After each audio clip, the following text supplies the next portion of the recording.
A reading from the Holy Gospel according to St. Luke.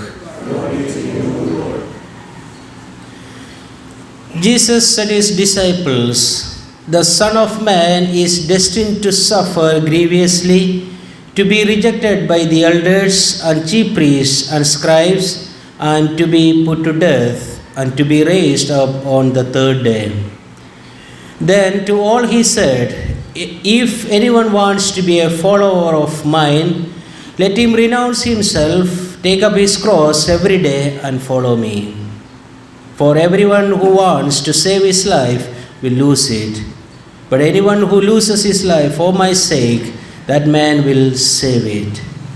What gain then is it for a man to have won the whole world and to have lost or ruined his very self?" The Gospel of the Lord. Praise to you, Lord Jesus Christ.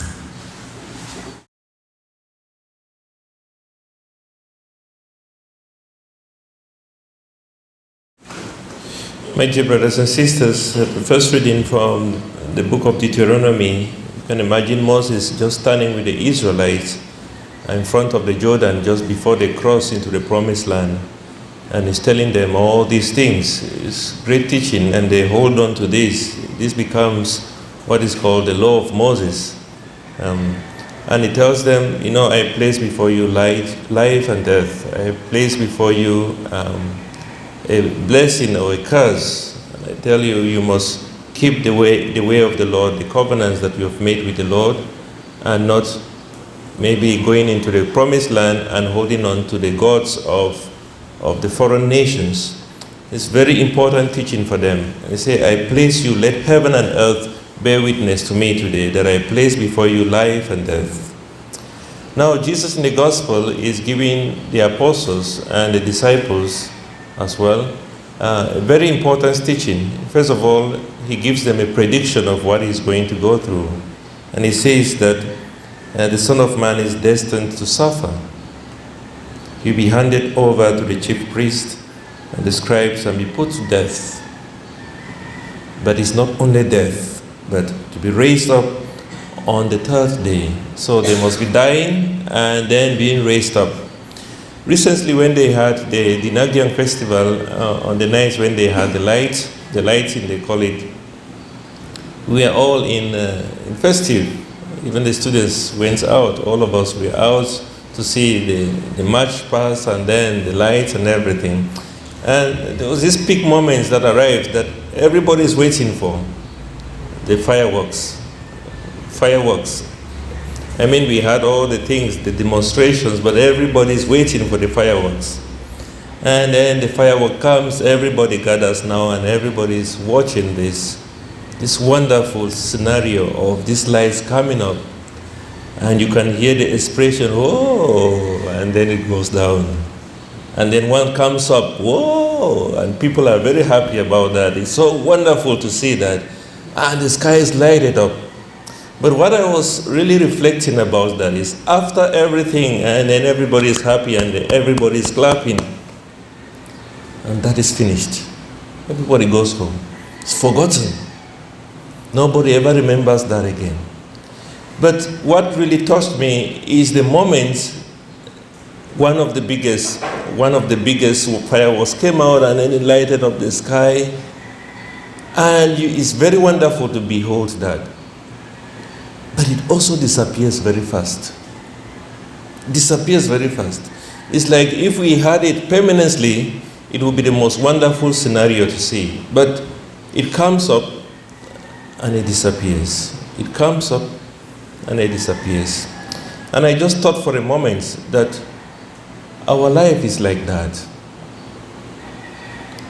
That is something we cannot really hold on to.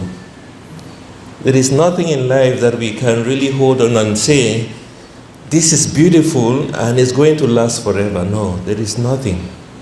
And that is why Jesus says to his disciples, and I think this is one of the most fundamental and very important teaching for all of us, we must deny ourselves. We must also die to ourselves. It is important to enjoy the fireworks, But we must not hold on to it because it's going to disappear very fast.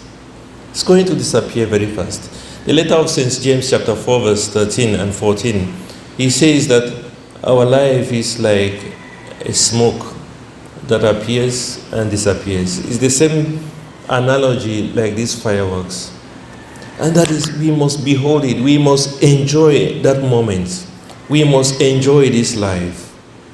But we must not hold on to it. And Jesus says there is something more, the cross. It's very important because we are in the middle of Lent now. The cross. This is what is going to last. The trials, the difficulties that we would go through is going to be transformed into a crown. That is what we should hold on to. That is life. And that's why Jesus says, if you want to save your life, you will lose it. If you want to save the fireworks, it's going to disappear. If you want to save the smoke, it's going to rise up and disappear. If you want to save this life, if you want to hold on to this life, as if it was the beginning and the end, then you would lose it. And that is why in the end it says, what if you gain everything and just lose that most important thing, the soul? My dear brothers and sisters, Jesus gives us an example of his life. He says, I must die in order to be raised again. And we celebrate Christmas, Lent. It's the time of sorrow, but with the hope of the resurrection. And John is in his Gospel, chapter 12, verse 24, says that unless a grain of a grain of seed dies, it only remains a seed. But when it is planted and it dies, then it bears fruits and it multiplies and becomes fruitful. My dear brothers and sisters, that is how it is for us who hold on to the cross, who hold on to Jesus, who trust in him and in his promises at all times, who value so much these covenants we have made with the Lord, the covenants to become Christians, the covenants to become followers of Christ in our words, in our deeds, in our actions, in our way of life. And we must struggle. This is a struggle every day. And he says you must carry your cross, not once in a while, not once after every week, but daily. Persecutions will come daily. Trials will come daily. Or difficulties of life will come daily. But if only we could persevere during those moments. And he says, if we carry our cross every day and follow him, this cross will be turned into a crown one day. Let us therefore ask him for the gift of perseverance and of faith to hold on to him at all times.